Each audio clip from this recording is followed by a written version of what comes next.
They don't hate your words. They hate your silence. Because silence, to a narcissist, is not emptiness. It's defiance. It's control. It's the one thing they can't interrupt, distort, or dominate. Silence is the refusal to perform, and that makes it dangerous. When you speak, they can twist your tone, misquote your intent, mock your vulnerability. But when you go quiet, truly quiet, they lose access. They lose oxygen. Because narcissists don't feed on logic, they feed on reaction. Your defensiveness, your anger, your tears, that's their currency. And when you withhold it, they panic. They say things like you're being passive-aggressive, you're stonewalling, you're avoiding the issue. But that's projection. What they really mean is, why aren't you dancing anymore? Because that's what the whole game was, a dance. You react, they control. You explain, they distort. You beg, they punish. And now you've stopped moving. You've sat down in your own stillness. You're no longer performing. And the spotlight they built around themselves starts to flicker. Because it was never about conversation. It was about control. And silence breaks the rhythm of abuse. It forces them to face their own emptiness, to sit in the echo chamber they created, without your voice to fill it. And that silence, that absence of defense, it terrifies them. Not because they care about your feeling, but because it reminds them they never had real power. They only had your participation. And now that you're no longer playing, they have to face the truth. All their control was borrowed from your willingness to respond. Silence ends that contract. Quietly, permanently, powerfully. Narcissists don't want connection. They want attention. And not just any kind, reactive attention. The kind that proves they still have emotional power over you. That they can still make you flinch, still make you explain, still make you lose sleep, trying to decode what just happened. That's how they measure their importance. By how much of your peace they can steal. They don't care if it's love or hate, admiration or anger, praise or confrontation, as long as it's loud, as long as it's about them, as long as your nervous system still dances to their dissonant music. But when you go silent, not with malice, not with spite, but with clarity, something collapses inside them. Because now their identity is in question. If you're not reacting, are they still important? If you're not explaining, do they still matter? If you're not chasing, are they still needed? Your silence becomes a mirror, and they hate mirrors that don't flatter. Because now they have to face the possibility that their power was always an illusion. That without your response, without your validation, without your emotional investment, they are irrelevant. And that irrelevance is unbearable. Because narcissists don't build identity from within. They construct it from the chaos they cause in others, from the drama, from the control, from your reactions. That's why silence enrages them. Not because it's cruel, but because it breaks the feedback loop. It turns their performance into emptiness, their drama into dead air. And for someone who depends on emotional electricity to feel alive, silence is a blackout. And blackouts force reflection. That's what they fear. That's why they bait you. That's why they provoke you. Not to resolve, but to re-engage, to keep the illusion going. But when you stay grounded, when you refuse to play, the illusion dies. And what's left? Just a person who built their identity on manipulation, now sitting alone in the silence they can't control. They accused you of being cold,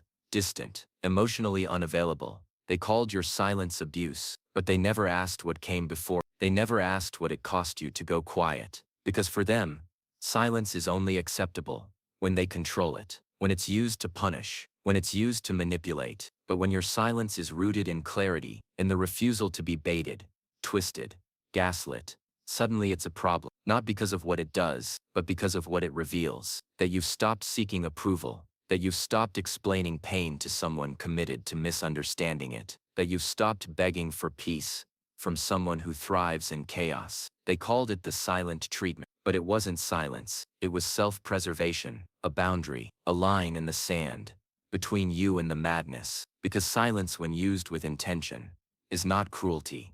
It's closure. Not the kind you get from a conversation. The kind you give yourself when you realize the person sitting across from you isn't having a conversation.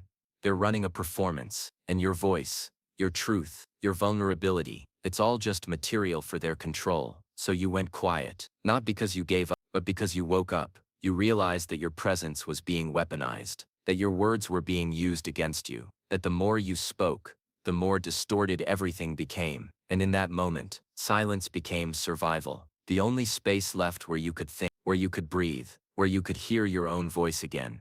Not theirs echoing inside your head, and that's what they couldn't stand. Not the silence itself, but the fact that it wasn't a strategy. It was healing, and healing for them is betrayal. Because if you heal, you leave, and if you leave, they lose. Not just you, but the illusion that they had power over someone who finally remembered how to stand alone in the quiet. When you stop speaking, they start unraveling, because silence doesn't just protect you, it exposes. The narcissist depends on noise, on constant back and forth, emotional ping-pong, argument cycles that loop but never resolve. Why? Because in the noise their contradictions are camouflaged.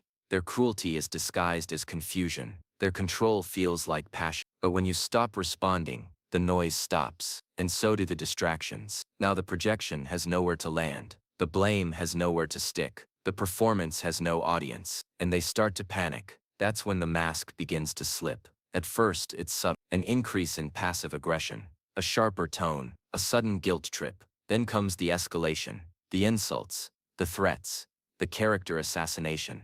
You're not who I thought you were. You've changed. You're cold. You're heartless. But none of this is new. It was always there. You were just too busy defending yourself to see it clearly. That's what silence gives you.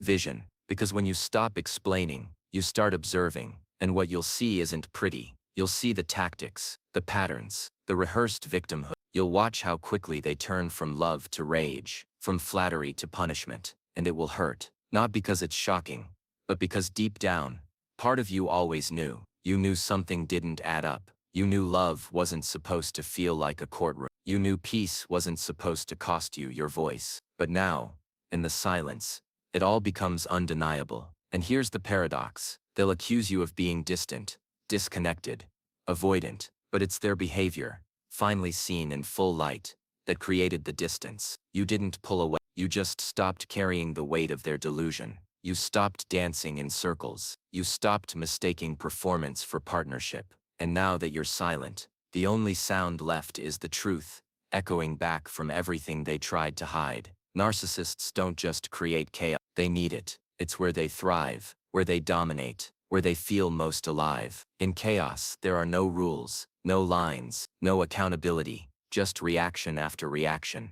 And they're always one step ahead, because while you're explaining how you feel, they're rewriting the narrative. While you're defending your intentions, they're shifting the goalposts. While you're apologizing for a tone they provoked, they're preparing the next emotional ambush. Chaos is their kingdom, but silence is order. And order is a threat, because order introduces structure, predictability, space to think. And when you start thinking, you stop reacting, you stop absorbing the blame, you stop accepting the script. You see the manipulation for what it is. Not random, not accidental, but calculated, patterned, rehearsed. And the moment you stop feeding the chaos with your confusion, they feel it, not as peace, but as punishment. Because to them, silence isn't neutral. It's mutiny. It's rebellion. It's the first crack in the mirror they forced you to live inside. They'll do anything to shatter that silence. Provoke, accuse, cry, threaten, guilt trip. They'll push every emotional button they've memorized. Not to reconnect, but to regain the noise. Because noise is control. Noise is evidence that you still care, still doubt yourself, still belong to the cycle. But silence says you've left the game. Not with a slam of the door, but with the stillness of someone who sees clearly now. And clarity, to them, is intolerable. Because it doesn't argue, it doesn't chase, it doesn't plead, it just exits. And that exit, silent, firm, unapologetic, is the one thing they cannot manipulate. Because it wasn't made to teach them a lesson. It was made to protect you from ever needing one again. They thought your silence meant defeat, that you had nothing left to say, that they had finally broken you. But silence isn't the end. It's the beginning of power. Because real power doesn't scream, it doesn't argue, it doesn't beg to be heard. Real power listens, watches, waits, and then it chooses. That's what you've done. You've chosen to withdraw your energy, to protect your peace, to stop explaining yourself to someone committed to misunderstanding you. You've realized that not every battle deserves your presence, especially the ones designed to keep you small. And now, you're dangerous, not because you're loud, but because you're clear, not because you're vengeful, but because you're unavailable. You no longer respond to chaos, You no longer defend your truth. You no longer wait for them to change, because you've changed. You've stepped out of the script, out of the cycle, out of the emotional theater that drained your soul, and they feel it. They feel it in your absence, in your silence, in the way you no longer react to their provocations, in the way your stillness now speaks louder than their storms. That's what true strength looks like. It's not performance, it's not dominance, it's self-possession, a quiet, unshakable presence that no longer needs to prove anything to anyone, and it terrifies them, because it means they've lost control, not just of the relationship, but of the version of you that kept them relevant, the version that chased, that explained, that tolerated, that stayed. That version is gone, and in its place stands someone who understands that silence is not a weakness to overcome, it's a boundary to honor, a line that says, this is where I end, and your madness no longer enters. This is where your manipulation no longer echoes. This is where I begin again, not with rage, but with resolve, not with noise, but with the sacred quiet of someone who has remembered their worth. They can't stand the silence, so they fill it with a story, their story, one where you're the villain, the manipulator, the abuser, not because it's true, but because they need it to be, because if your silence was rooted in clarity, then everything they did must be questioned. So they do what narcissists do best: revise reality. They become the victim. They tell others how cold you were, how distant, how selfish. They turn your healing into abandonment, your boundaries into betrayal, your strength into cruelty. And you hear the lies, you feel the betrayal, you want to defend yourself, to clear your name, to correct the narrative. But don't let them talk, let them twit, let them collect sympathy from those too shallow to ask deeper questions, because none of that matters. You're not here to win arguments, you're here to reclaim your life. And the truth doesn't need a press release. It reveals itself in time, not through noise, but through through what remains, through who stands tall when the dust settles. And you will remain, not because you fought harder, but because you walked away sooner. Because you knew that proving yourself to someone committed to distorting your truth is a trap with no exit. Because you understood that dignity doesn't argue, and peace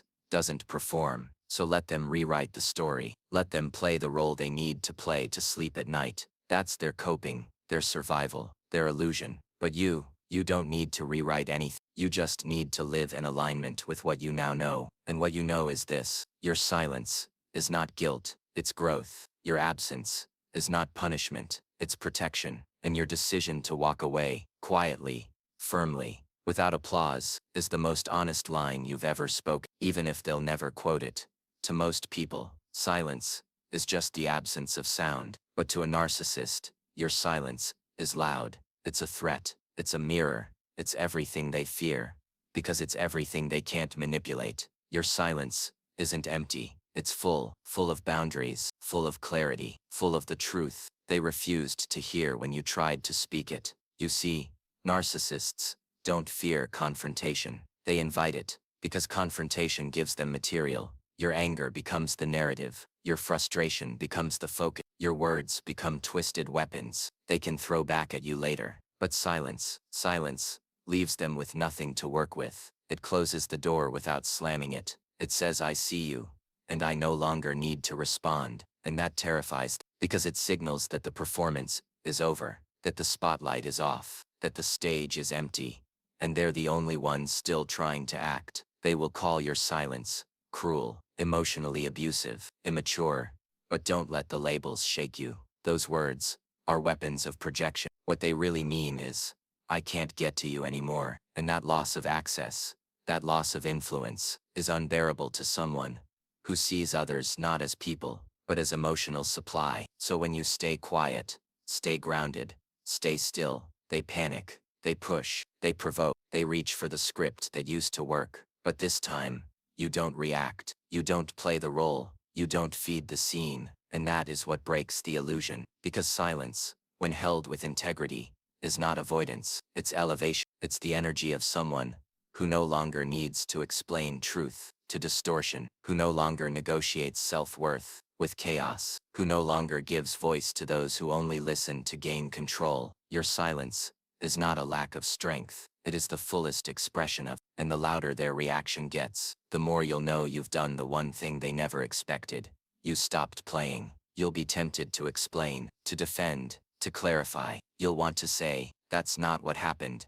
You misunderstood me. I never meant to hurt you." But pause. Ask yourself, who are you explaining it to? Someone who listens to understand, or someone who listens to rewrite? That's the trap. Narcissists don't hear your words. They harvest them. They store your pain for later. Your apologies become leverage. Your explanations become material, because they're not building a connection. They're building a case. And the more you speak, the more evidence they collect against you. Not for resolution, but for control. So stop. Stop explaining yourself to someone who never actually heard you in the first place. Silence isn't evasion, it's recognition. It's the quiet realization that your truth doesn't need to be processed by someone who only engages to distort it. You don't owe explanations to someone who played both the arsonist and the victim in your story. You don't need to justify your healing. You don't need to prove your pain. You don't need to translate your boundaries into softer language just to sound more reasonable, because they're not asking for clarity. They're asking for access. They want your words so they can flip them. They want your voice so they can silence. They want your truth so they can twist it until you question your own memory. But not this time. This time, you stay quiet, not to punish, not to manipulate, but because you finally understand. Some people aren't misinformed. They're invested in misunderstanding you. And when that's the case, silence isn't just protection. It's self-respect. It's maturity. It's strength. It's the decision to stop performing emotional labor for someone who was never listening. Let them wonder. Let them spin the narrative. Let them sit in their echo chamber. You have nothing to prove. You're not trying to win an argument anymore. You're trying to win your peace. And peace doesn't explain itself. In the beginning, your silence was survival. It was a shield, a way to stop the bleeding. But now, it's something else. It's not just a boundary. It's armor. Not cold. Not distant. Sovereign. It's the difference between retreat and return. Between escape and elevation. Because now, silence isn't what you use to hide. It's what you use to breathe. It's what you choose when noise becomes a weapon and clarity becomes non-negotiable. You've learned that speaking to be heard is not the same as being understood. That pouring truth into a black hole doesn't make you authentic. It makes you empty. That explaining your soul to someone playing emotional chess isn't intimacy, it's exposure. So now, you carry your silence differently. Not as withdrawal, but as discipline. Not as fear, but as focus. You no longer rush to respond. You no longer volunteer your energy. You no longer confuse volume with connection. Because silence, when mastered, reveals more than words ever could. It reveals who panics when they can't control your tone, who accuses you of cruelty when you refuse to defend your reality, who punishes your stillness because it mirrors everything they've been trying to avoid. And in that mirror, they fracture. Because you've stopped being the echo. You've stopped being the emotional sponge. You've stopped being available to dysfunction. And that shift, that calm refusal to engage, is where your real power begins. But let me be clear, this silence isn't passive. It's active. It's alert. It's a decision you make every day to protect the version of yourself you fought to become. The one that no longer plays therapist to chaos. The one that no longer explains maturity to manipulation. The one that no longer bleeds to prove he still feels. You are not trapped in your silence. You are crowned by it. And the ones who fear that silence the most are the ones who once fed off the noise you no longer make. They'll say you disappeared, that you changed, that you abandoned the connection. But the truth is simpler. You evolved. You didn't vanish. You just stopped showing up in places that demanded your self-betrayal. You stopped answering questions designed to confuse you. You stopped dancing around egos too fragile to hold your truth. You stopped leaking your energy into wounds that refuse to close. That's not disappearance, that's direction. And silence became the path, because some spaces are too loud for healing, too crowded for growth, too emotionally polluted to breathe. And you learned that walking away doesn't always look like slamming a door. Sometimes, it looks like not replying, not defending, not justifying. It looks like choosing peace over performance, integrity over involvement, maturity over reaction. And yes, they'll judge it, they'll label it, they'll twist it, because people who thrive in drama don't understand quiet exits. They mistake stillness for absence, distance for coldness, silence for guilt. But your silence is none of those things. It is your alignment, your way of honoring everything you've learned, your quiet vow to never again shrink to fit someone else's illusion. Because you didn't go silent to hurt them, you went silent to find yourself, and in that silence, you did. You found your edges, your limit, your voice, the one that no longer needs to shout, to be heard, the one that knows. Sometimes the most powerful thing you can say is nothing, especially when that silence is rooted in a man who has faced the storm and walked out clear. Some things don't need closure, they need silence, not the kind that punishes, the kind that protects, the kind that honors the war you survived, without needing to retell every battle, the kind that doesn't ask for understanding, validation, or applause, just space, stillness, distance. Because here's the truth, some stories don't end with a final conversation, they end with a decision, a quiet one, a personal one, the decision to no longer explain your heart to people who mistook it for a weapon, the decision to no longer water relationships that grew only in your shadow, the decision to no longer perform love, where only control was exchanged. That's what your silence is, not bitterness, not avoidance, not emotional shutdown. It's healing, deep, grounded healing, that no longer seeks an audience, and in that silence, you begin to hear yourself again, not the voice, shaped by their blame, not the voice, that begged to be seen, but the voice, that was buried under all the noise, finally speaking with clarity, with dignity, with direction. You don't owe them a final word, you don't owe them one last explanation. The moment they turned your vulnerability into leverage, they lost the right to hear your voice, and you earned the right to protect it. So let them wonder, let them guess, let them tell the story, in a way that makes them feel safe. That's not your concern anymore. You're not here to fix what broke you. You're not here to argue with delusion. You're not here to fight for a truth that already lives quietly inside you. You're here to move, to rise, to protect what peace you rebuilt in the dark. In the final chapter, it isn't dramatic, it isn't loud, it isn't revenge. It's just you choosing silence over chaos, stillness